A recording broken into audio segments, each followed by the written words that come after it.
নমস্কার, world news Bangla চ্যানেলে আপনাদের স্বাগত। পশ্চিমবঙ্গে সরকারি কর্মীদের জন্য বড় সুখবর। কারা পাবেন ৬,৮০০ টাকা বোনাস? দেখে নিন বিস্তারিত প্রতিবেদন। উৎসবের মরশুমের আগে রাজ্য সরকারি কর্মীদের জন্য বড় ঘোষণা। পশ্চিমবঙ্গ সরকার জানিয়ে দিল ২০২৫ থেকে ২৬ অর্থ বছরে অ্যাডহক বোনাসের পরিমাণ বেড়ে হচ্ছে ৬,৮০০ টাকা। নবান্নের বিজ্ঞপ্তি অনুযায়ী এই টাকা সেপ্টেম্বর মাসের মাঝামাঝি থেকে কর্মচারীদের হাতে পৌঁছে যাবে। তবে এই সুবিধা সকলের জন্য নয়, নির্দিষ্ট শর্ত পূরণ করলেই বোনাস মিলবে। নতুন নিয়ম অনুযায়ী ২০২৫ সালের ৩১ মার্চ তারিখে কোনো কর্মচারীর বেসিক বেতন ও মহার্ঘ ভাতা মিলিয়ে ৪৪,০০০ টাকার কম হতে হবে। তবে কারো এই দিনে বেতন এই সীমার ওপরে হলেও যদি অন্তত ৬ মাস ধরে ৪৪,০০০ টাকা নিচে থাকে তাহলেও তিনি এই বোনাসের জন্য যোগ্য হবেন। অর্থাৎ অক্টোবর ২০২৪ পর্যন্ত বেতন সীমারেখার মধ্যে থাকলে কর্মচারী এই সুবিধা পাবেন। যোগ্যতার আরও কিছু শর্ত নির্ধারণ করেছে সরকার। অন্তত ৬ মাস ধারাবাহিকভাবে চাকরিতে থাকা আবশ্যক। যারা পুরো বছর কাজ করেননি তাদের বোনাস প্রো রাটা ভিত্তিতে দেওয়া হবে।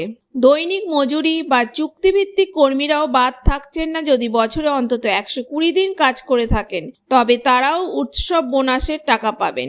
সরকারের দাবি, এর মাধ্যমে ন্যায্যতা ও অন্তর্ভুক্তি নিশ্চিত করা হচ্ছে। অতীতের তুলনা করলে দেখা যাচ্ছে গত অর্থ বছরে বোনাসের অঙ্ক ছিল ৬,০০০ টাকা, যোগ্যতার সীমা ছিল ৪২,০০০ টাকা। অর্থাৎ চলতি অর্থ বছরে বোনাস বেড়েছে ৮০০ টাকা এবং বেতন সীমা বেড়েছে ২,০০০ টাকা। ফলে আরও বেশি কিছু সংখ্যক কর্মী বোনাসের আওতায় আসবেন। শুধু সরকারি কর্মী নন, বিভিন্ন শ্রমিক শ্রেণীর জন্য বোনাসের অঙ্ক বাড়ানো হয়েছে। উত্তরবঙ্গের চা শ্রমিকেরা এবছর পাবেন ২০% পুজো বোনাস। দার্জিলিং, কালিম্পং, কার্শিয়াং, ডুয়ার্স ও তরাই অঞ্চলের সমস্ত চা বাগানে এই নিয়ম প্রযোজ্য হবে। নির্ধারিত তারিখ ১৫ সেপ্টেম্বরের মধ্যে বোনাসের টাকা দেওয়ার নির্দেশ দেওয়া হয়েছে। অন্যদিকে রাজ্য সরকারি ইস্পাত কারখানার শ্রমিকদের বোনাস ২০০ টাকা বাড়ানো হয়েছে। আগে তারা ৯০০ টাকা পেতেন, এখন থেকে সেই অঙ্ক বেড়ে হচ্ছে ১,১০০ টাকা। উৎসব বোনাস দেওয়ার সময়সীমা ঠিক করা হয়েছে। মুসলিম কর্মীরা ঈদ উল ফিতরের আগে টাকা পাবেন। অন্য কর্মচারীদের জন্য বোনাস ১৫ থেকে ১৯ সেপ্টেম্বরের মধ্যে দেওয়া হবে। সরকারের দাবি, এই সময় অর্থ বিতরণ কর্মচারীদের আর্থিক পরিকল্পনা সহজ করবে এবং উৎসবের আনন্দ বাড়াবে।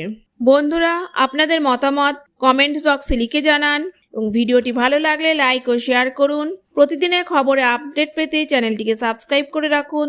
ধন্যবাদ।